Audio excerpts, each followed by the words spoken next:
all of what I was telling her was falling into the category of preeclampsia. Meanwhile, 16 years. Hey guys, Sarah here. Welcome back to my channel.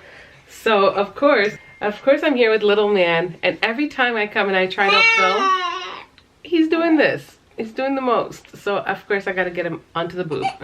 Anyways guys, today I wanted to do a quick little update video telling you guys talking about my recent experience with preeclampsia.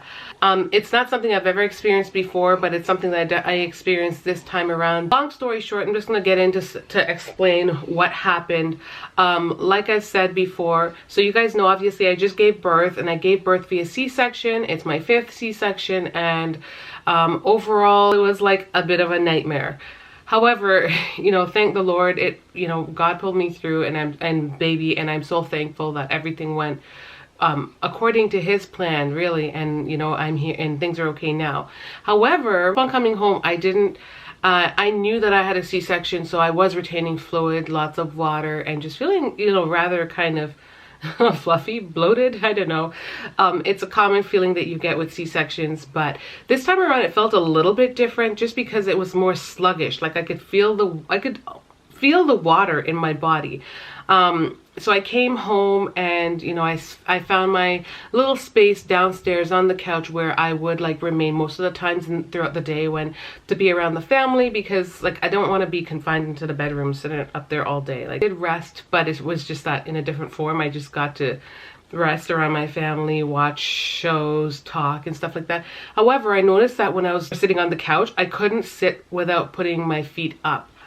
I always felt like I had to elevate my feet, which I thought was okay. I'm like, this has happened before. I'm pretty sure it happened with my first pregnancy, but I was never diagnosed with preeclampsia, and I don't think I even knew what to expect. The only thing that was different back then is that, if you guys know, I am on the borderline of having high blood pressure. It's right on the cusp. It's been something that was just kind of monitored by my doctors, but given that I was right on the cusp, I thought, okay, you know what, I could lose a few pounds, and that could help to further manage it. Then I became pregnant, and my blood pressure seemed to have been fine throughout my pregnancy. In fact, I was able to eat like I wasn't able to eat before, eat salt. Not anything crazy, but I didn't have to watch. I could eat a whole sub and eat things like that. So long story short, when I gave birth, and this whole thing happened, I just thought it was normal, but then my blood pressure kept elevating, and it was elevating above normal for me, as well as my feet were swelling, like I said. So now I had this combination of symptoms where my feet were swelling, my blood pressure was high, and then it was also I was also battling a headache for days, and I just thought this is normal for me. I thought this is my head is just hurting. Sorry, baby's a little loud, but I just thought my head is just hurting because I'm just tired. I didn't get much sleep in the hospital, and even though I'm at home now and I'm more comfortable, I'm nursing a baby, and I'm also, this was around the time when I was staying up to also pump and top him up because of the jaundice thing that popped up. So yeah, so for me, I was just thinking, oh yeah, this is normal. And then I just kept checking it. My blood pressure kept getting really high.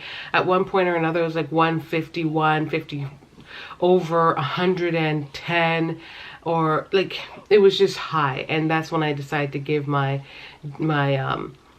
family doctor a call. So luckily I was able to just ask her. I was I asked the receptionist if I could just arrange a phone, an over the phone appointment, because my doctor has seen my blood pressure before, and I call whenever I go, and she's always asking about it. So I corresponded with her, and she was very nice, and even giving me a call back that day. And it was, and I'm really, really thankful she did, because when I spoke with her, all of what I was telling her was falling into the category of preeclampsia. Meanwhile, I was kind of watching it myself, but I wasn't thinking, I was thinking, could it be? But then I was no, my feet swelling is just a normal C-section thing. Little did I know that it was really preeclampsia.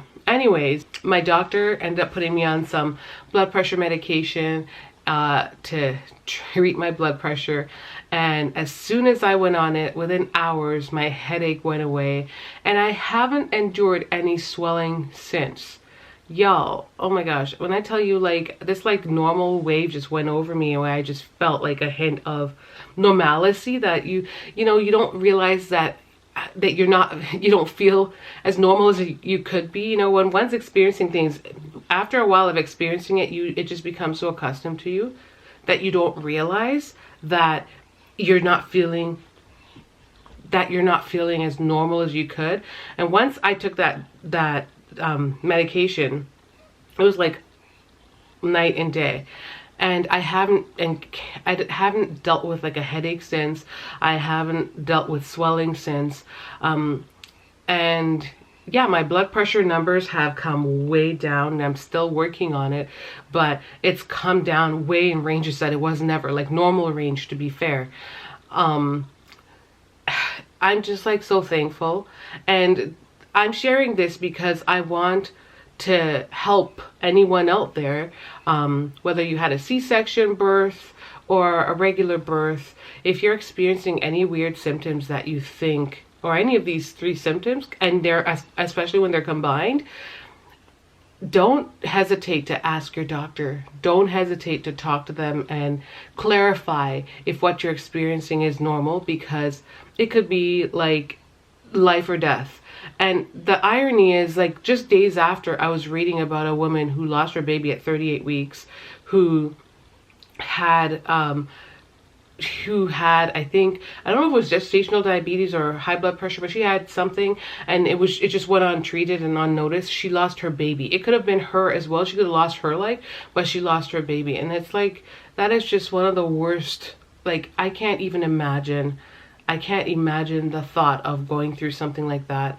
Not to mention, like, you know, just losing your life because you just are just so unaware of what's going on.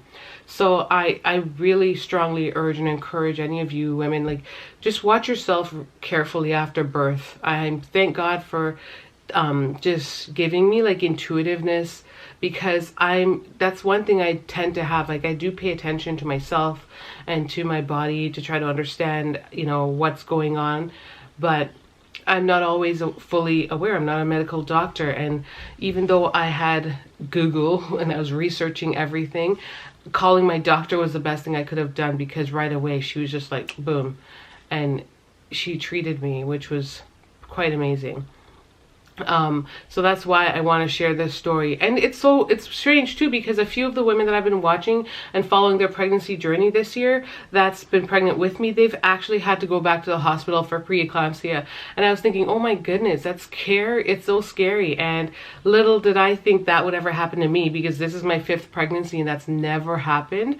But I guess it could go hand in hand too with like my blood pressure being on the cusp, that it could trigger it, I guess, at, you know, after birth. And it's just something to, you know, my doctor was saying, moving forward, obviously, like if you were pregnancy planning or anything like that moving forward, that it's just something to add to your chart. And she made sure she sent it to all my doctors, my endocrinologist, and just, you know, so that everyone is aware and everyone has it on their chart. So yeah, that's where it's at. And that's her just saying, this is what I'm doing just in case, and, you know, just for your own sake. And I really appreciate that. I'm aware that the healthcare system is a little different here than in the US, but just try, you know, we as women these days, I find that we have to advocate for ourselves, and we have to stand up and pay attention to our bodies, because even though a doctor is certified, they don't always have all the answers. Like, we have to know how to explain ourselves to them for them to fully understand what's going on with us. And that is my story. So at the current moment, I'm on blood pressure medications at the very bare minimum. It might have to be increased at some point, but right now it's working. I'm just able to just be, and I'm so grateful. So I hope you guys, I just really wanted to take the minute to share that. I was like, this is something, it's simple. I'm going on about my life, but I thought, you know what? I share aspects of my life, and this is, I think whenever I'm able to share anything that someone can learn from, this is what I like to do, because I feel like those are the videos that make me feel the most rewarded, is that I'm able to help someone else. And I just encourage you guys to do what you need to do to just help take care of yourself as well. So hope you guys, I don't know what I can say. Thank you guys so much for watching today's video. Leave a comment down below if you've ever experienced preeclampsia, whether it be in pregnancy or outside of it, and what were your symptoms? Were they along the lines of what I experienced? Did you, how did you have to get treated, or what? I'm so thankful that I didn't have to get hospitalized, and that was my biggest fear. I think in the back of my head I kind of knew that what I was experiencing could be preeclampsia, but then I was like so anxious. I didn't want to have to go get hospitalized and to be away from my baby, especially like a newborn that I'm breastfeeding. So that was like a big stress, it was like a big stressor in the back of my mind. So I'm just like so thankful that that didn't have to happen.